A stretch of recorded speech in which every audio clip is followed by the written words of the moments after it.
Hello everyone.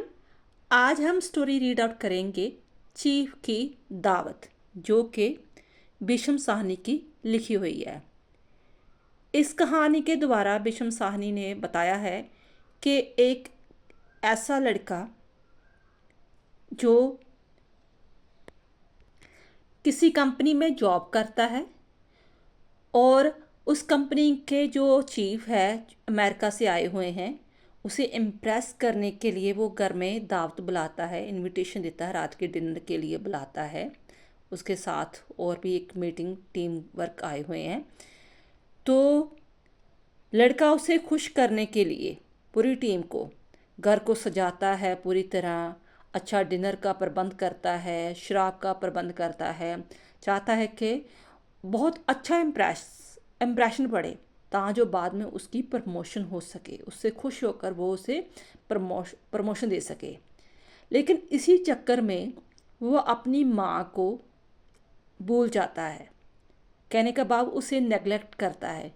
वो सोचता है कि माँ को किसी कॉर्नर में हम छुपा देते हैं कि उसका इम्प्रेशन बुरा पड़ेगा। वो ऊँघती रहती है, बूढ़ी हो चुकी है, चेयर पर बैठी रहेगी तो अच्छा इम्प्रेशन नहीं पड़ेगा।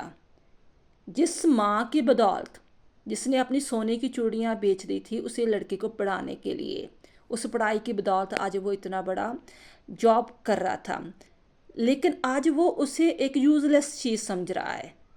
ठीक है। कहीं कई कभी उस दोनों चीज़ सोचते हैं कि इसे पड़ोसी के घर में भेज दें, तो फिर कभी सोचते हैं इसे कॉर्नर के कमरे में बंद कर दें। फिर हार कर वो कहते हैं कि उसे वाइट वस्त्र पहनाकर, साड़ी पहनाकर, कहते हैं, इंस्ट्रक्शन दे देते हैं कि तुम चुपचाप यहीं बैठी रहना, ठीक है, और सोना मत, ऊँघना मत।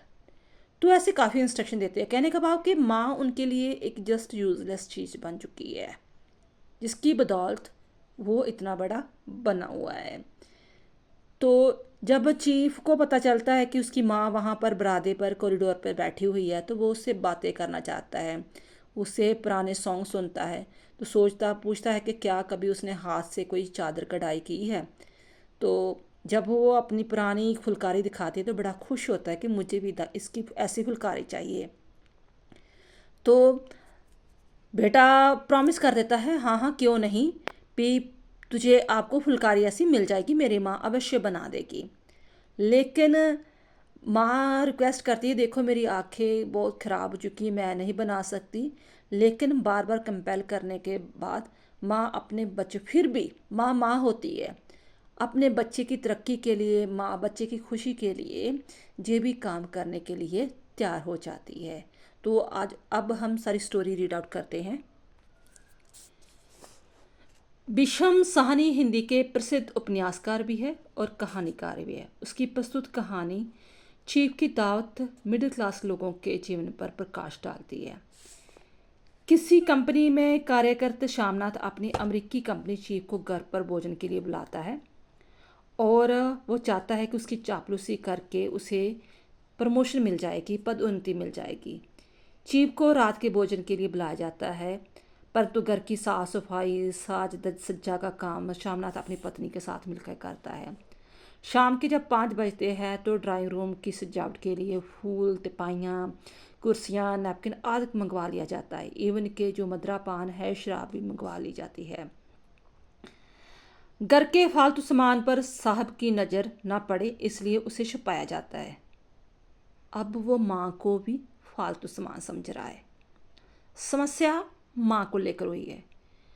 पति पत्नी को लगा कि अनपढ़ गवार माँ को साहब से मिलवाना ठीक नहीं है। पहले सोचा कि उसे पिछवाड़े में रहने वाले उसकी सहेली बुढ़िया के पास भेज देते हैं ताकि वे वहाँ कुछ घंटे का रात भर वह रहे।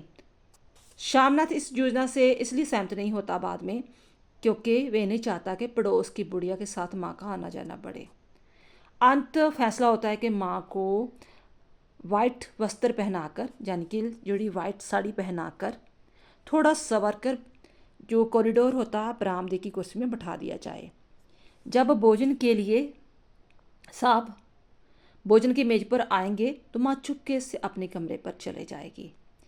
श्यामनाथ ने माँ को सख्ती से समझाया दिया था कि वे कुर्सी पर पांव ऊपर रखकर ना बैठे और ना ही सोते समय खर्राटे ले। शाम होते ही चीफ कुछ अन्य कर्मचारियों के साथ पधारे। कुल 7-8 लोग थे। ड्राइंग रूम में शराब के दौर चले। चीफ साहब भी मज़े से आकर चुटकुले आज सुनाने लगे। श्यामनाथ की पत्नी ने वस्त्र और गहने अन्य स्त्रियों कर्मचारी के लिए ईर्ष्या का विषय था। यानी कि उसने वो श्यामनाथ की पत्नी सोने के गहने पहन पुन कर सामने आई थी। तो आपको पता जो फॉरेनर होते हैं वो बहुत कम गहने पहनते हैं, तो उसे ऐसे लगता था कि जैसे वो उनकी ईर्ष्या कर रही है। श्यामनाथ की माँ के हाथ खाली थे क्योंकि बेचारी के सोने की चूड़ियाँ बेटे को पढ़ाने में लगी थी। जहाँ भी एक व्यंग कसा है कि पत्नी के हाथ जो है वो सोने की चूड़ियों से भरे हुए हैं और जिसने पढ़ाया लिखाया इस काबिल बनाया उसके हाथ खाली है। श्यामनाथ मानता था कि उसने योग्य बनाकर नौकरी पा ली है जिससे माँ का सम्मान बढ़ा है, इसलिए अब माँ का कोई एहसान उस पर ना था।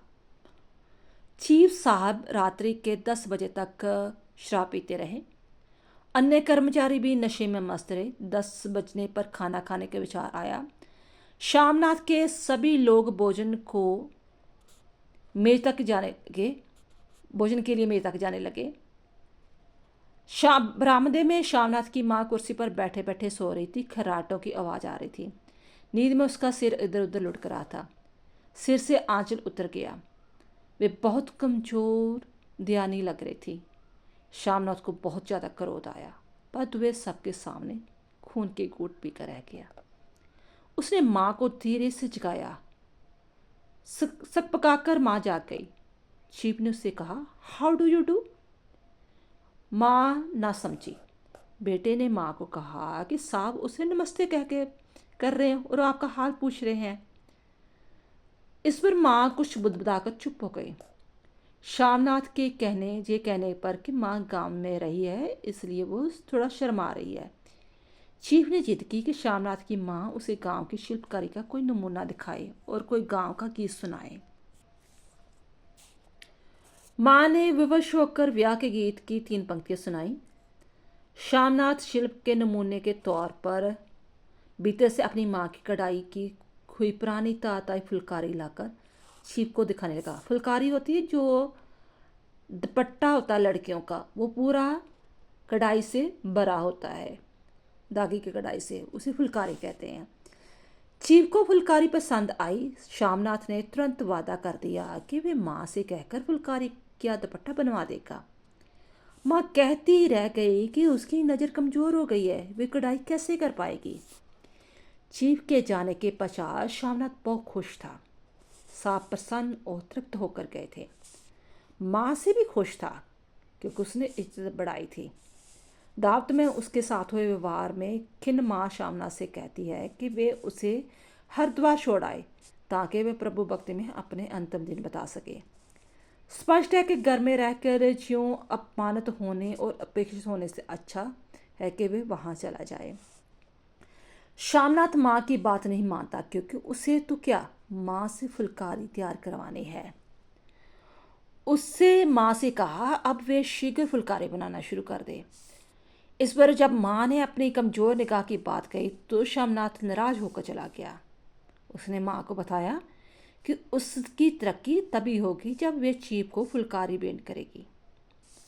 माँ अपने बेटे की तरक्की के लिए फुलकारी काटते हुए कष्ट सहने को भी तैयार हो गई। माँ के लिए बच्चे का सुख सबसे ऊपर होता है। श्यामनाथ जैसे बच्चे माँ को फालतू सामान समझकर छुपाने, स्टोर में फेंकने तथा उसको अपमानित करने, लांछन करने में भी शर्म महसूस नहीं करते। बेटे की स्वार्थपरता, उदारता और माँ की वात्सल्य को यही कहानी रेखांकित करती है।